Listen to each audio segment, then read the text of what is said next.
Hello my dear friends, स्वागत है आप सभी का। स्टूडेंट्स, आज हमारे साथ एक बहुत ही स्पेशल गेस्ट जुड़े हैं, सुमन दास, जिन्होंने आईआईटी जैम मैथ्स का एग्जाम 2025 का क्वालिफाई किया है। सबसे पहले बहुत बहुत स्वागत है आपका हमारे यूट्यूब चैनल पे। आवाज आ रहा है मेरा? हाँ हाँ। तो बताइए हमारे व्यूवर्स को कैसा महसूस कर रहे हो, आईआईटी जैम का एग्जाम आपने क्वालिफाई किया है, व्हाट्स योर फीलिंग? मैं प्रिपरेशन का शुरुआत 1 ईयर पहले किया था। आईआईटी जैम के बारे में मेरे सीनियर से पता चला था मेरे को। तो उसके बाद से मैं फिर हमारा कॉलेज का सर जो है उससे उससे बात करके आईआईटी जैम के बारे में पूछा, तो उसने बोला कि ऐसे ऐसे प्रिपेयर होना पड़ता है। हम्म। तो उसने बताया था और नोट्स वगैरह दिया था, उससे मैंने प्रिपरेशन किया था।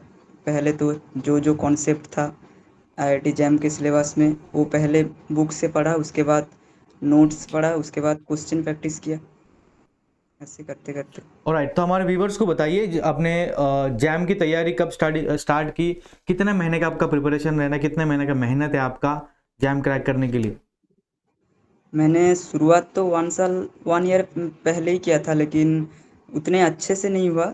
आखिर के 1 मंथ ही ठीक ठाक से किया हूँ प्रिपरेशन।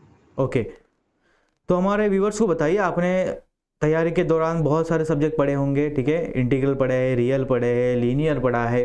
तो क्या क्या चैलेंजेस आए, बिकॉज आपको सेमेस्टर की पढ़ाई करके बैलेंस करना पड़ता है जैम की तैयारी।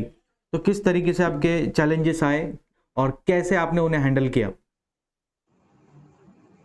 चैलेंजेस, हाँ चैलेंजेस उतना भी नहीं था हमारे कॉलेज से, उतना तो प्रेशर नहीं था हमारा यूनिवर्सिटी में। मतलब उतना प्रेशर तो नहीं आता है, तो फिर एग्ज़ाम के टाइम पे थोड़ा सा सिलेबस के लिए पढ़ लेता था, नहीं तो एग्जाम के लिए ही पढ़ता था।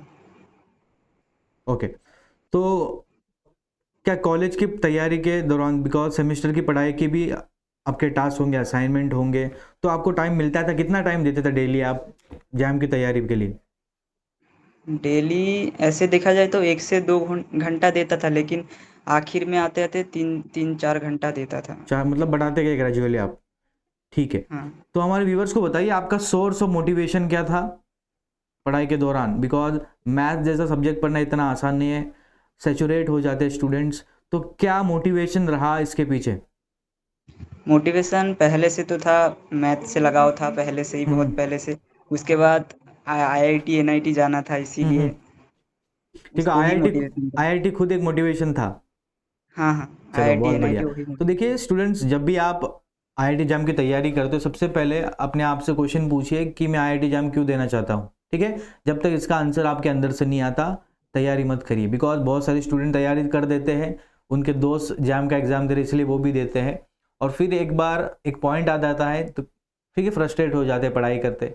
तो वो क्यों होता है? बिकॉज उनका वाई क्लियर नहीं है, ठीक है? तो इट्स वेरी इंपॉर्टेंट स्टूडेंट्स कि आपका वाई क्लियर हो, एग्जाम क्यों दे रहे हो। चलिए, मेरा नेक्स्ट क्वेश्चन सुमन दास आपके लिए। मैथमेटिक्स में बहुत सारे एग्जाम्स है, सीयूईटी है, एमएससी एंट्रांसेस है, why IIT JAM? IIT JAM ही आपने क्यों चुना? एक तो आईआईटी का इन्वायरमेंट ही ऐसा होता है कि हम्म। बहुत सारे बच्चों से मिलना होता है, बहुत सारे इलाकों से आता है वो लोग, तो उसके साथ बातचीत करके वहाँ पे भी थोड़ा थोड़ा मोटिवेट हो सकता हूँ कि क्या चल रहा है मैथ में, आखिर दुनिया में मैथ में क्या चल रहा है, क्या यस। न्यू न्यू डिस्कवरीज हो रहे हैं, ऐसे हम्म। ही सब था। चलिए, हमारे व्यूवर्स को बताइए आपका कॉलेज का माहौल कैसा था? लाइब्रेरी वगैरह में पढ़ते थे आप, ग्रुप स्टडी करते थे, हाँ हाँ, सेल्फ स्टडी लाइब्रेरी करते थे? वगैरह में तो तो पढ़ता आपका पढ़ता कैसा, क्लास के बाद। मतलब पढ़ाई का माहौल कैसा था उधर? पढ़ाई के माहौल हाँ अच्छा था, लेकिन उतना उतना तो ऐसा नहीं था। मतलब खुद आपके से ही दोस्त पढ़ता वगैरह था। थे कि जो जैम की तैयारी कर रहे थे? बिकॉज ग्रुप में हाँ हाँ, बच्चे दोस्त ज़्यादा वगैरह था। कंफर्टेबल रहते हैं। ग्रुप स्टडी करते थे आप? हाँ हाँ, ग्रुप स्टडी भी करता था, ओके। लाइब्रेरी में लेकिन कितना ज़्यादातर घंटा टाइम मैं बैठते थे, अकेले ही पढ़ता था। बता सकते हो हमें? हैं? लाइब्रेरी हाँ में बैठ के जैम की तैयारी करते थे आप? हाँ हाँ, लाइब्रेरी में बैठ के, हाँ लास्ट के ये 1 मंथ किया था। ओके। तो हमारे व्यूवर्स को बताइए, आपने आईआईटी जैम के एग्जाम से पहले कितने मॉक वगैरह टेस्ट सीरीज लगाई थी, और कितने मॉक टेस्ट लगाए थे आपने टोटल? मैंने P Y Q previous year question 10 से 12 किया था। और नहीं मैं तो मॉक के बारे में पूछ रहा हूँ। क्वेश्चन मॉक प्रैक्टिस टेस्ट किया वगैरह था। टेस्ट सीरीज आपने लगाया था अलग से? क्या? पीवाईक्यू तो देते ही है। मॉक टेस्ट हाँ, टेस्ट सीरीज वगैरह आपने दिया था? ये टेस्ट सीरीज वगैरह, हाँ 2-3 दिया था। 2-3 मॉक लगाए थे? तो क्या हाँ टाइमर दो लगा के 2-3। आप सॉल्व करते थे या ऐसी मैन्युअली क्वेश्चन कोई भी एक उठाया उसको सॉल्व किया?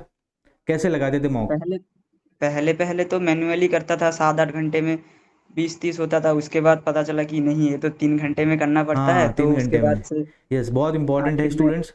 तो इसमें मैं बात ऐड करना चाहूँगा, जब भी आप मॉक टेस्ट लगाओ, पीवाईक्यू दो, सबसे इंपॉर्टेंट है कि आप टाइमर लगा के दो, बिकॉज आपको पता चलेगा कितने समय में कितने क्वेश्चन बन रहे हैं। तो ये बहुत इंपॉर्टेंट है। टाइम प्रेशर को हैंडल करने की एबिलिटी आप में कंसिस्टेंटली डेवलप होनी चाहिए, ठीक है? तभी जाके आपको इफेक्टिवनेस दिखेगा। मॉक टेस्ट का हो गया, प्रीवियस ईयर क्वेश्चन का। मेरा नेक्स्ट क्वेश्चन आपके लिए, आपका फेवरेट सब्जेक्ट कौन सा है? प्योर में, मैथ या अप्लाइड में, कोई भी बता सकते हो आप। ऐसा मेरा सब्जेक्ट जो आपको पढ़ने फेवरेट में तो मज़ा आता है। एब्स्ट्रैक्ट था और रियल था। एब्स्ट्रैक्ट और रियल? रियल में हाँ, क्या अच्छा लगता था आपको? क्या पढ़ना अच्छा लगता था रियल रियल में में? रियल में सीक्वेंस सीरीज वो अच्छा सीक्वेंस, लगता था। और कन्वर्जेंस, डाइवर्जेंस, सभी आपको रिजल्ट याद थे कन्वर्जेंस के? सभी के सभी? हाँ, अभी तो थोड़ा थोड़ा भूल गया हूँ, हम्म। लेकिन तब याद था बहुत यस। अच्छे से। तो ऐसा कोई सब्जेक्ट रहा होगा, आपने बताया अपना फेवरेट सब्जेक्ट एब्स्ट्रैक्ट और रियल, ऐसा कोई सब्जेक्ट रहा है आपके तैयारी के दौरान जो आपको चैलेंजिंग लगता था, आपको पढ़ने में थोड़ा टाइम भी लगा उसको, ऐसा कोई सब्जेक्ट? रियल ही था, रियल ही था, रियल चैलेंजिंग चैलेंजिंग लगा था? था, इसीलिए अच्छा लगता था। ओके। तो हमारे व्यूवर्स को बताइए, आपने जो एग्ज़ाम का दिन था आपका, ठीक है, तो हाँ, वो 3 घंटे कैसे बीते एग्ज़ाम में? क्या माहौल था आपके एग्ज़ाम सेंटर पे? 3 घंटे आपने कैसे बिताए, ज़रा डिटेल में बताइए हमें इसके बारे में। एग्ज़ाम के शुरुआत के टाइम में तो क्वेश्चन देख के लग रहा था कि बहुत इजी है, तो पहले के टाइम में पहले 30 क्वेश्चन जो होता है ना, जिसमें नेगेटिव मार्क होता है, हाँ हाँ। वही करने के चक्कर में 2 घंटे ऐसे ही बिता दिए। लगता था, अच्छा। लग रहा था कि सहज है, निकल जाएगा। ऐसे करते करते 30 क्वेश्चन करने में 2 घंटा लगा दिया। उसके अच्छा। बाद ओके। देखा कि नेट और एमएसक्यू रह गया, तो उसके बाद नेट पे गया। नेट पे जाके जल्दी से जल्दी करने के चक्कर में बहुत सारा गलती भी हो गया। उसके बाद लास्ट में एमएसक्यू किया था। ये मेरा गलती था कि पहले 30 क्वेश्चन में बहुत ज़्यादा टाइम दे दिया। हम्म। उसके उसके वजह तो से आपने बहुत। क्या सीक्वेंस फॉलो किया था? पहले पार्ट ए किया था, पार्ट बी, पार्ट सी, कौन सा पहला किया था अटेम्प्ट? पहले पार्ट ए, उसके बाद पार्ट सी, लास्ट में पार्ट बी। लास्ट में पार्ट बी, ठीक है। तो ये देखिए स्टूडेंट्स, अपने कंफर्ट पे रहता है। आप जब मॉक टेस्ट लगाते हो आपको पता चलता है कि आपका करेक्ट सीक्वेंस क्या होगा, पहले सी होगा, पहले बी होगा या ए होगा, तो आपके ऊपर डिपेंड करता है। तो देखिए आपके लिए कंफर्टेबल क्या है, अलग अलग कॉम्बिनेशन अपने आप ट्राई करिए और देखिए क्या आपके लिए सूट करता है। चलिए, मेरा नेक्स्ट क्वेश्चन आपके लिए, आपने आईआईटी जाम 2025 एग्जाम क्वालिफाई किया है, तो इसका सक्सेस जो है उसका क्रेडिट आप किसको डेडिकेट करना चाहोगे? ऐसा कोई एक व्यक्ति, इंसान जिसको आप ये सक्सेस डेडिकेट करना चाहोगे? हाँ, डेडिकेट हमारे सर को, जिसने हमें जैम के लिए पढ़ाया था। उसने ओके। बहुत हेल्प किया। ऑलराइट। सो हमारे व्यूवर्स को बताइए, आपने जैम का एग्जाम तो क्वालिफाई कर लिया, व्हाट नेक्स्ट? क्या सपने आगे, क्या ड्रीम है, फ्यूचर प्लान्स? फ्यूचर प्लान, अभी तो जैम तो क्वालिफाई कर लिया, लेकिन क्या बनना आगे? अभी रिसर्च में सोच रहा जाना हूँ है, कि असिस्टेंट प्रोफेसर बनना है, टीचिंग में जाना है? हाँ, टीचिंग टीचिंग नहीं, पीएचडी वगैरह करना है। उसके बाद रिसर्च वगैरह में इंटरेस्ट है। हम्म। चलिए देखिए बच्चों, जब आप जैम क्वालिफाई करते हो तो बहुत सारे ऑप्शन ओपन होते हैं। जैसे आगे जाके आप रिसर्च कर सकते हो अपने फेवरेट टॉपिक्स में। आप अगर इंटरेस्ट हो टीचिंग में तो असिस्टेंट प्रोफेसर बन सकते हो, उसके लिए अलग एग्जाम्स है, जैसे कि सीएसआर नेट है, गेट है। या तो आप इंडस्ट्रीज़ में भी ट्राई कर सकते हैं, ठीक है। डिफरेंट इंडस्ट्री मैथ्स बैकग्राउंड के स्टूडेंट्स को हायर करती है, तो वो आप भी एग्ज़ाम्स क्रैक कर सकते हो, पीओसी एग्ज़ाम्स रहते हैं आगे जाके। तो बहुत अच्छा लगा सुमन दास आपसे बात करके। आशा करता हूँ सभी स्टूडेंट्स इस इंटरव्यू से कुछ सीख लेंगे।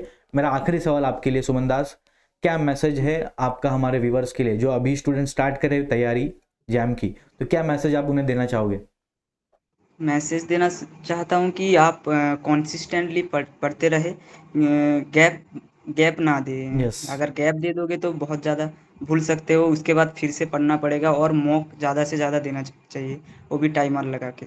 Very good. ये चलिए, बहुत अच्छा लगा Suman Das. I wish you all the best and thank you very much for spending your valuable time for our students. I wish you all the best. Thank you sir. Thank you so much.